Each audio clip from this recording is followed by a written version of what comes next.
Undocumented migrants crossing the U.S. border have begun sharing loopholes in our state laws with each other, and many U.S. citizens are unaware, especially in vulnerable states near the southern border, that this is even happening.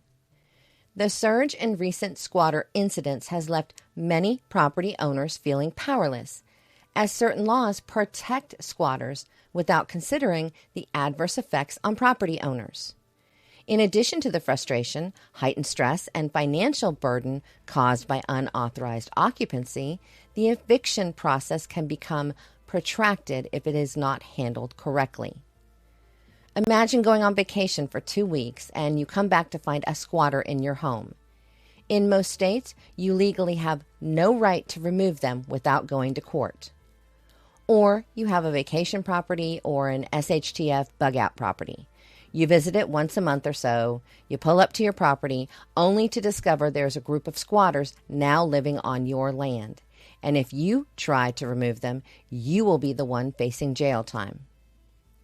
Issues like prolonged vacancies, loss of income, potential property damage, increased liability, and challenges in renting or selling the property are significant and can pose a daunting challenge.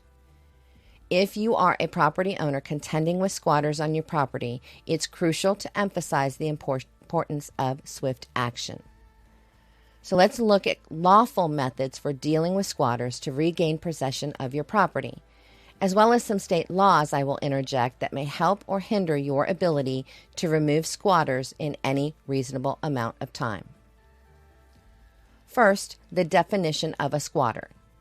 Squatting is the action of occupying an abandoned or unoccupied area of land or a building, usually residential, that the squatter doesn't own, rent, or otherwise have lawful permission to use. And where did the term squatter originate? In the USA, from the late 18th century, a squatter was a settler having no normal or legal title to the land he occupied, particularly in a district that had not yet been surveyed. So what steps do you need to take to regain control of your property? What state and even local laws support or hinder your ability to deal with squatters? Squatters are typically individuals who occupy property without permission. The exact circumstances of these situations could vary, like a squatter could be someone who unlawfully enters a vacant property and begins residing there. It could refer to a tenant who ceases rent payments but continues to occupy the property. Additionally, a roommate or subtenant might remain on the premises beyond their rental agreement. Some people may have been deceived into paying rent for a property by someone unauthorized to lease it. Others might believe they have a right to occupy a property not currently titled to them.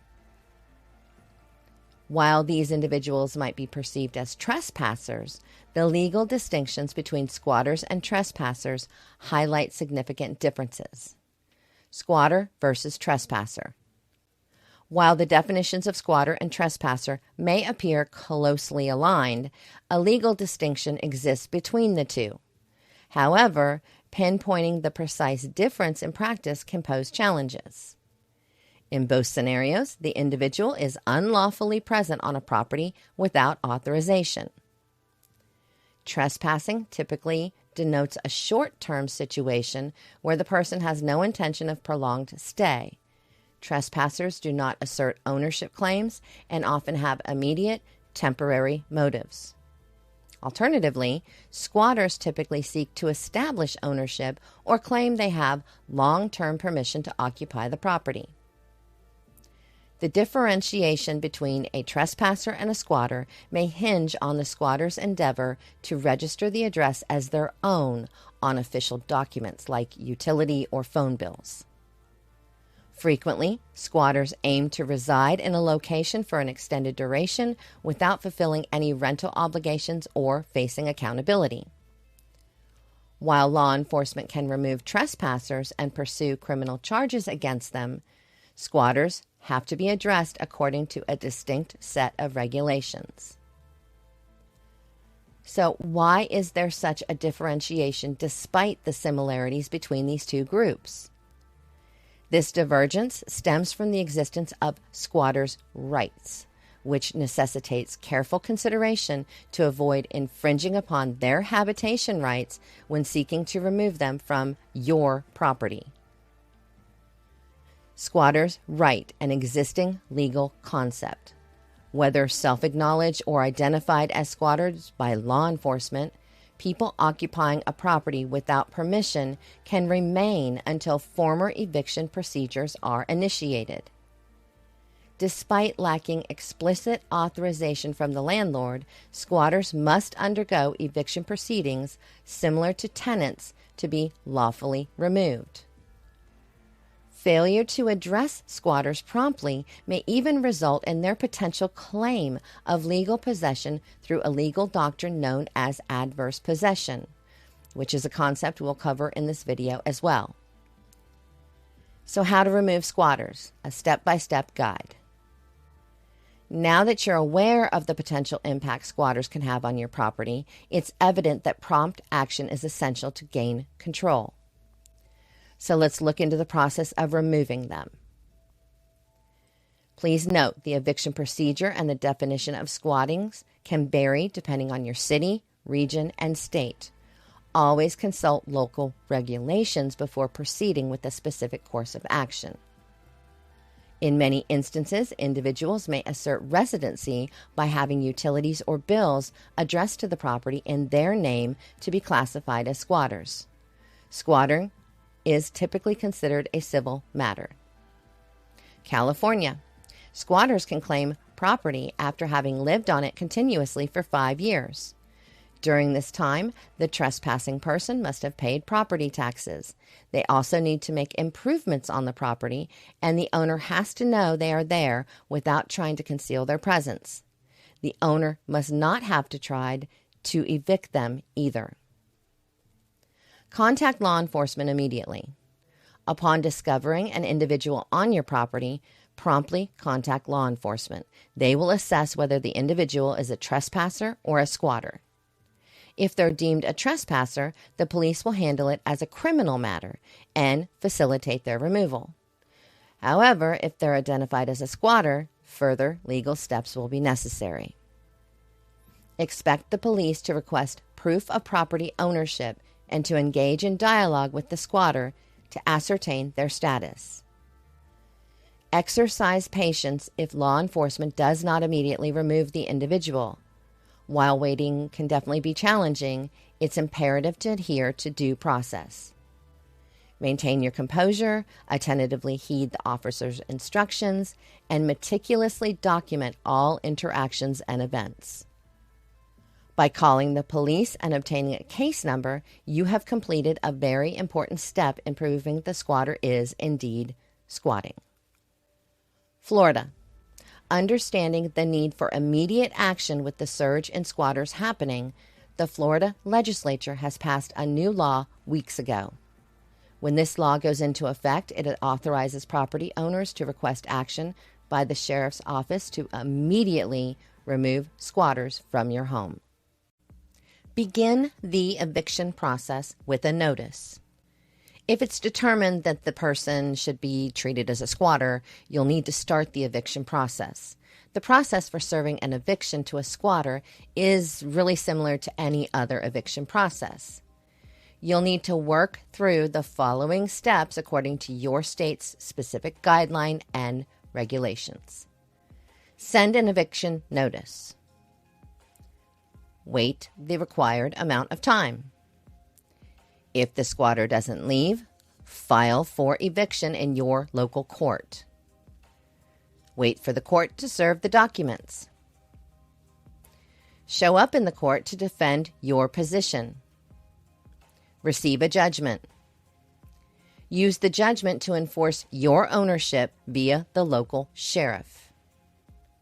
Even though you don't have a lease agreement with this person, you will still have to evict them. This puts a legally binding document on the record that will start to hold the squatter accountable for their actions. The eviction proceedings will give you the legal right to regain control of your property. Serve the squatter with the eviction notice as soon as possible. Don't delay any longer than is necessary to draw up the documents needed to send out your notice. And be sure to follow any local requirements about the information that must be included in the eviction notice. For example, you may have to wait for a period of 5 days after sending the notice before moving on to the next step, or you may need to send the notice by certified mail. If the squatter leaves, you're good to go. If not, move on to the next step. Texas. It is illegal in Texas to forcibly remove a squatter from your property. To do so legally, you must file an eviction against the squatter in the same manner you would evict a tenant for non-payment of rent. Filing an eviction lawsuit. If the squatter doesn't leave after being served, it's time to file a civil lawsuit for their illegal use of your property.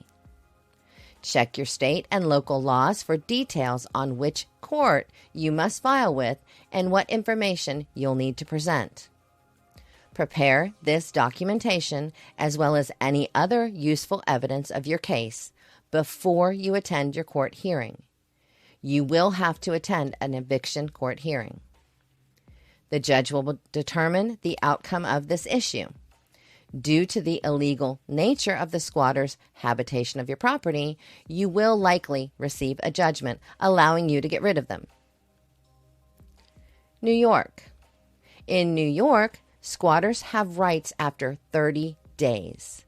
That means the property owner cannot change the locks on them, can't remove their belongings, and can't cut off the utilities. If they do, the owner could be arrested. Instead, property owners must go through the court system to get rid of them. However, a bill has been filed in the state legislature currently to prevent squatters from having rights. Have the squatter removed. Once you win your case, you may still need to have the squatter removed if they are not removed immediately by law enforcement or don't leave on their own. However, once you have a final court decision after your eviction hearing, you can present this to local police to have the squatter legally removed. You may need to pay a fee, but that fee is well worth the investment compared to a squatter remaining on your property. Maryland, Maine, Massachusetts, Ohio, Pennsylvania, and some others. Many states have laws that favor the homeowner. 20, 21, and in the case of New Jersey, it is a 20-plus year sentence before a squatter can claim ownership of your land and home. Handling any belongings that are left behind. When dealing with squatters, you will often be faced with abandoned property.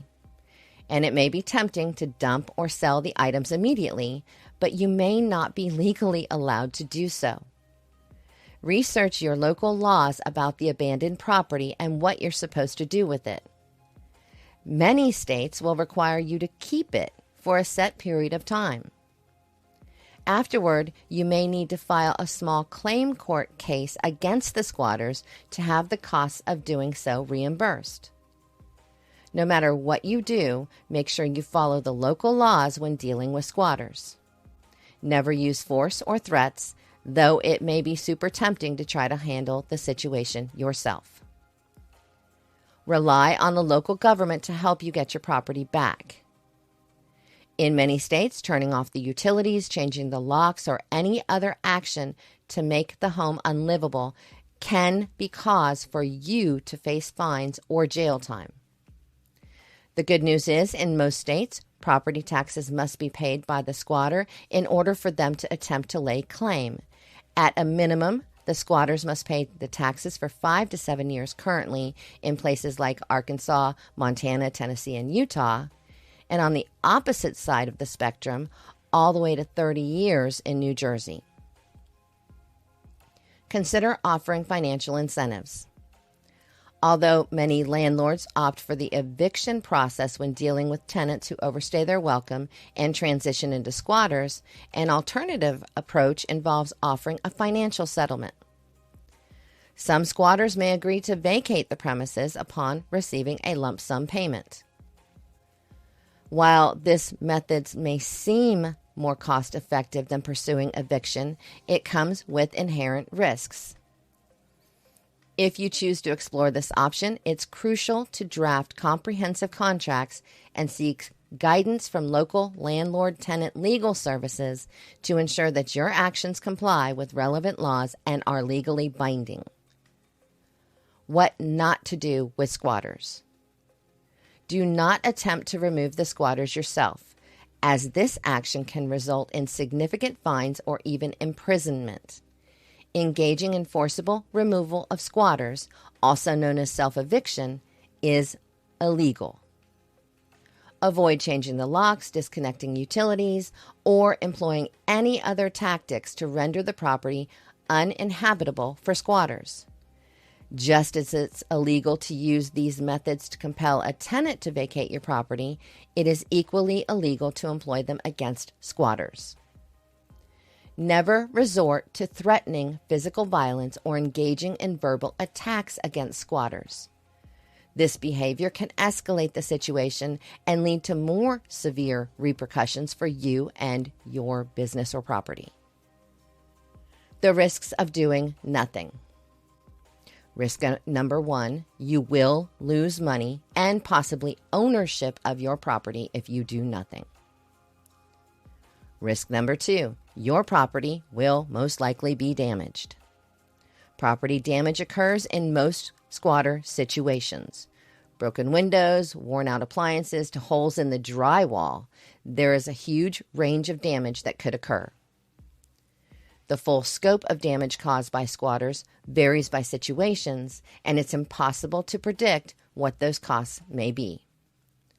Risk number 3, valuables may go missing.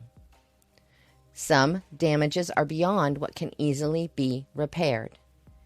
These things may go missing if you have any valuables at all at the property, like expensive appliances or copper piping. Most items can be replaced, but this is still a big reason to act quickly when dealing with squatters. Risk number 4, adverse possession. The squatter claims home ownership.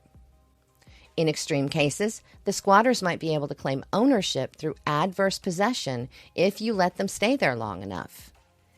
This typically takes longer than most owners would leave the problem unresolved, but it is still a concern to be aware of.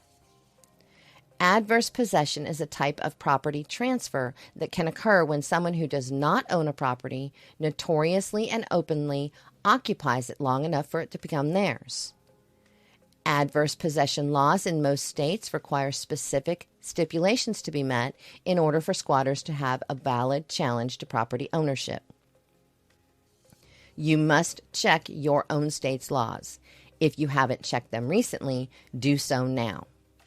Many states are attempting to prevent the influx of migrants that have come across the U.S. border from squatting.